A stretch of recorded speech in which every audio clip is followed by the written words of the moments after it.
La Terre, notre vaisseau spatial. Bienvenue à bord pour ce voyage d'1 an autour du Soleil.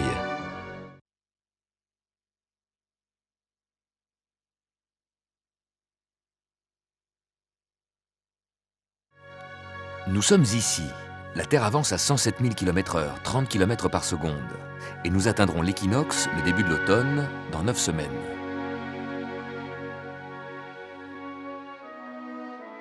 La Terre est magnétique. C'est comme un énorme aimant. Son champ magnétique a 2 pôles situés près du pôle Nord et du pôle Sud.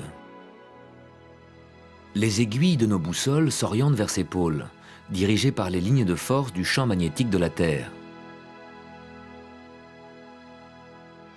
Nous ne voyons pas ce champ magnétique, tant que rien ne vient le perturber.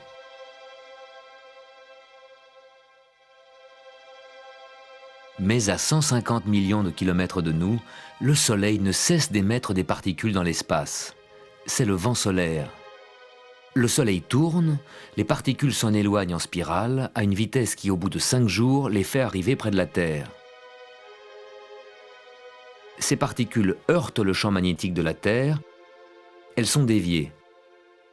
Lorsque le flux est intense, les particules suivent les lignes de force magnétique, elles pénètrent le champ magnétique, perturbent nos communications radio et téléphone et atteignent souvent nos zones polaires.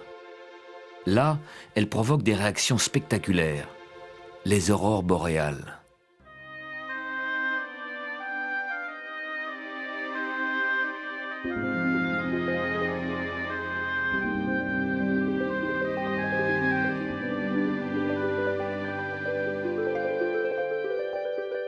Mais pendant ce temps-là, chez nous, il fait chaud.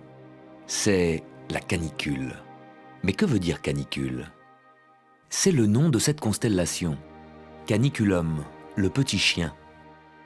Ce groupe d'étoiles apparaît près des constellations des Gémeaux et du Cancer, qui sont des constellations du zodiaque.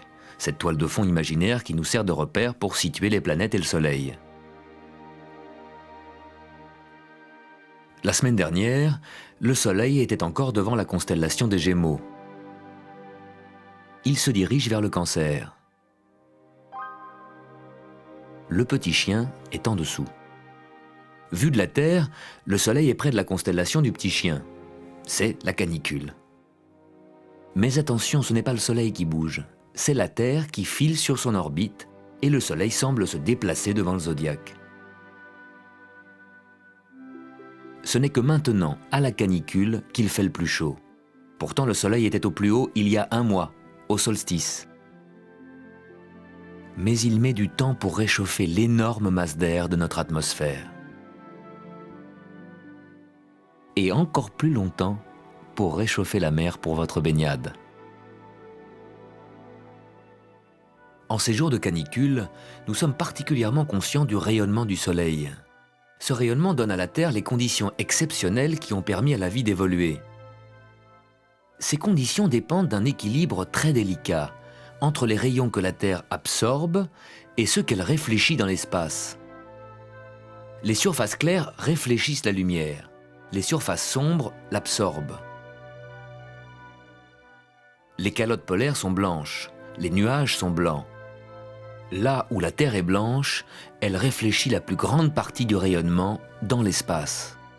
Par contre, là où la Terre a des couleurs sombres, les forêts et les mers profondes, elle absorbe beaucoup de rayonnement et en réfléchit peu. Au total, la Terre n'absorbe que 2/3 du rayonnement. C'est insuffisant. Il ferait trop froid, la température ne serait que de -18 degrés. Ce qui nous sauve, c'est l'effet de serre.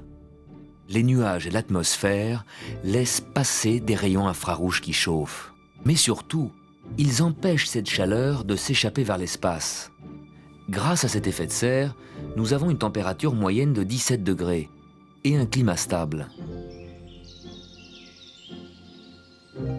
Et la pollution? Cela pourrait renforcer l'effet de serre. Mais son influence sur le climat n'est pas certaine. Dans notre atmosphère, riche en oxygène, ce rayonnement maximum du Soleil entraîne la formation de l'ozone.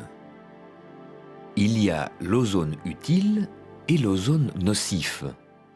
À basse altitude, surtout par forte chaleur, l'oxygène mélangé au gaz carbonique produit l'ozone, qui est nocif quand nous le respirons.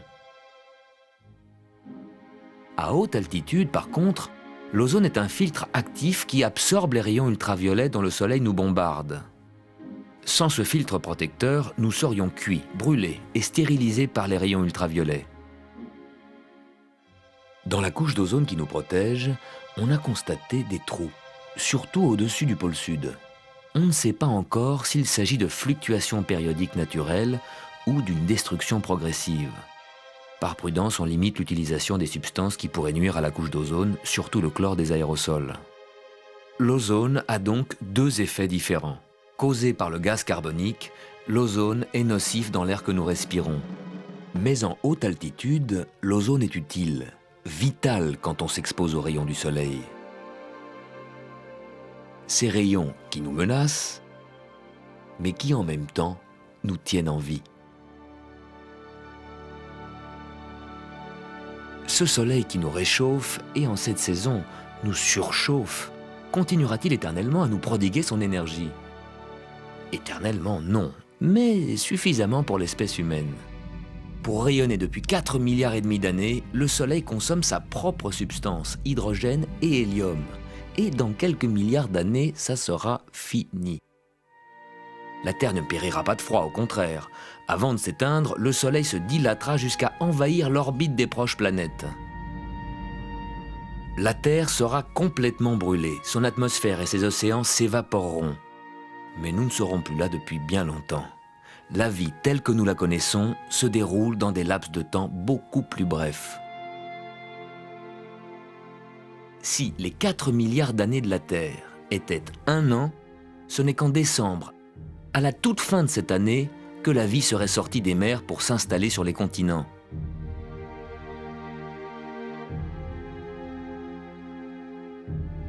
Quant à l'espèce humaine, nous avons fait notre première apparition le 31 décembre, un quart d'heure avant minuit. Toute l'histoire de l'humanité n'est donc qu'un bref instant dans les dimensions de l'univers.